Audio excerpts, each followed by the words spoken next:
মাত্র 15 দিন এক একটি ব্যাচের প্রশিক্ষণের সময়কাল। এই 15 দিনে আসলে কি শেখানো সম্ভব যে ভবিষ্যতে তিনি রিজার্ভ ফোর্স হিসেবে কাজ করবেন? রিজার্ভের যে ধরনের প্রতিরক্ষা বাহিনীর সাথে রিজার্ভে কাজ করার যে ধরনের সক্ষমতার প্রয়োজন হয় বা প্রশিক্ষণের প্রয়োজন হয়, এত তাড়াহুড়া করে এটা দেওয়া সম্ভব না।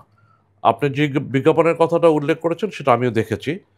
সেখানে যেটা শুধু বলা হয়েছে যে কত তারিখের ভিতরে তারা আবেদন করতে পারবেন, কিন্তু আমাদের এটাও মনে রাখতে হবে যে সব দেশে যখন এই ধরনের কোনো প্রশিক্ষণের জন্য মানুষকে নির্বাচিত করা হয়, তারা একটা নির্বাচন প্রক্রিয়ার ভিতর দিয়ে যায়।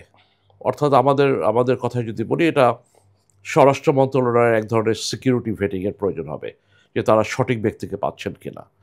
সে ধরনের প্রক্রিয়ার ভিতরে যাওয়ার কোনো সুযোগ এখানে আছে বলে আমি মনে করছি না, এই কারণে যে সময়টা খুবই অল্প দিয়েছে এবং এখানে স্বরাষ্ট্র মন্ত্রণালয়ের কোনো ভূমিকাও এখানে নাই।